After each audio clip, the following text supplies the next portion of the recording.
You know, the Mustang drivers are known crowd killers. The Camaro drivers are known for their mullets.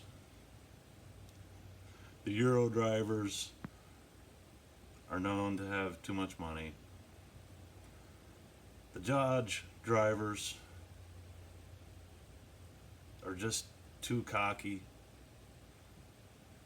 I'm just glad to say that us T-Bird drivers, we're not known for anything, which is great. Dang, girl. What you hiding underneath there? Oh man. I gotta check her out. Ooh, let's just peel up that skirt. Oh my god. Oh, dang, she fine. Well, hey guys, this is an intro to my 90 Super Coupe.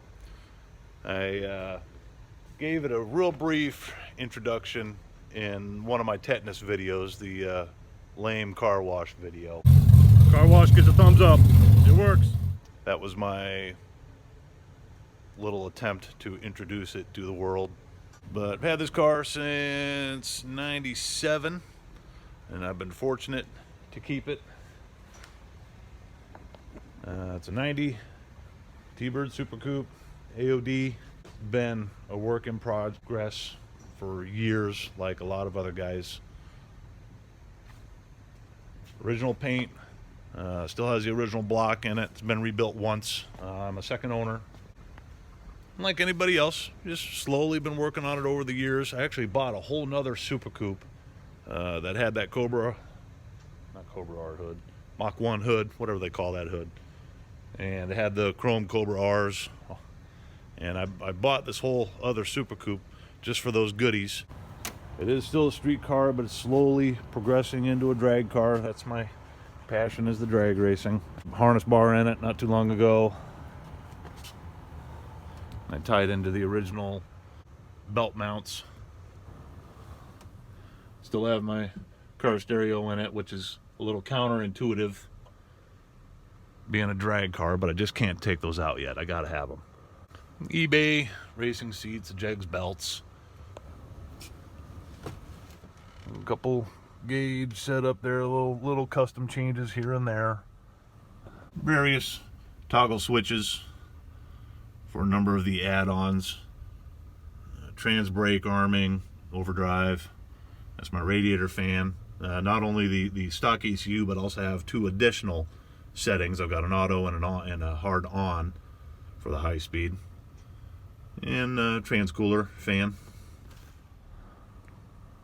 Pulled the carpet and insulation out of it. Put little flat door panels, carpeted door panels on it. It's got a performance automatic AOD 3000 stall converter, trans brake.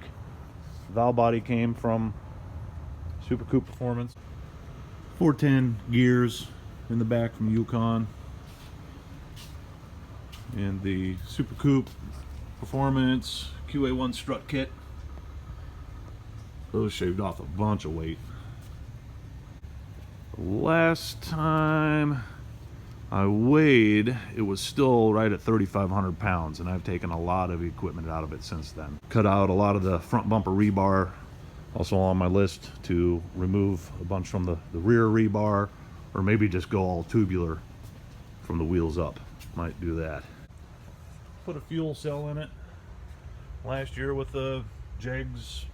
I forget what the flow number is for the fuel pump.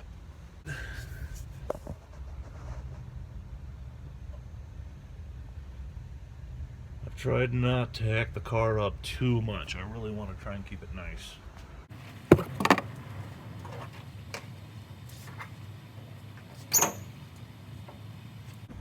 It's a Kenny Bell, aka Auto Rotor 1.7 twin screw. I did all the plumbing. I did the front mount intercooler myself. Deleted all of the heated throttle body and all the plumbing that went around back behind the engine. Some of it went to the heater core.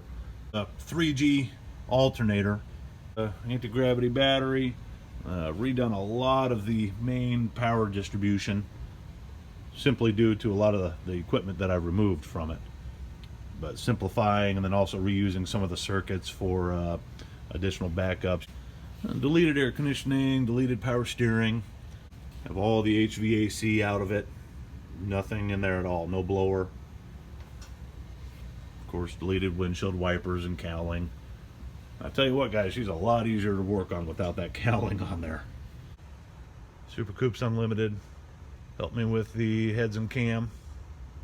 I installed everything myself. This car is actually what motivated me to become an automotive technician, although I'm not certified yet, but this is what really started the passion with the cars. When I was younger, I was more into the customization. I would do the car stereos and help guys change out their rims, maybe put some chrome valve covers on and whatnot, chrome air filter back in the days on the carbureted cars. The necessity started actually maintaining cars is when I had this thing, and I was a young military man and started misfiring real bad. I took it to a shop and it was about $300 for a set of plug wires, and I knew plug wires were not anything substantial. I said, yeah, we're not going to have any more of that. So that's really what motivated me to learn about vehicles, was working on this thing.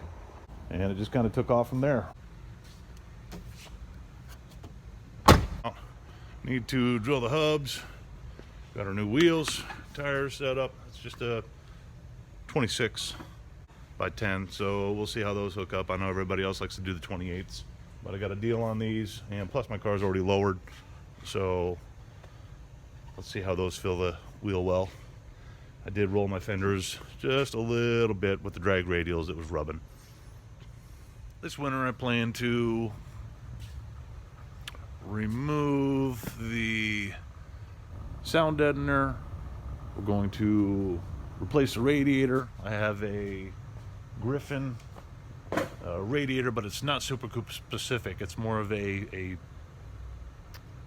base model, if you will, of the Super Coupe setup.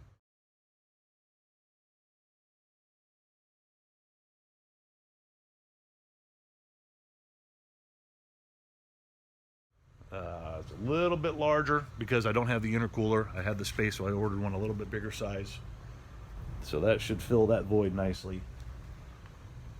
Going to maybe try taking on some window Lexan, changing out all the windows to a Lexan style window. But I'll take you guys along for the documentation part of it. Really, my goal for this car is to get kicked off the track for not having a helmet. That's about it. And you know, the goals always change. Initially, my goal was a 500 horse engine, which Super Coupes Unlimited helped me with. Dyno sheet actually only reads 380 at the wheel.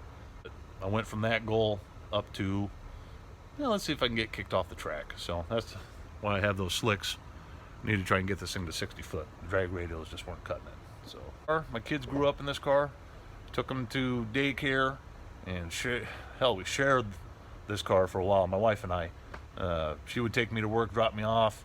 She would take the kids to school. She would go to work, drive back, pick up the kids, pick me up from work. So she's got about 140,000 miles on it now. So I've been real fortunate the last really 17 years I've been able to park it and just keep it as a fun car. So.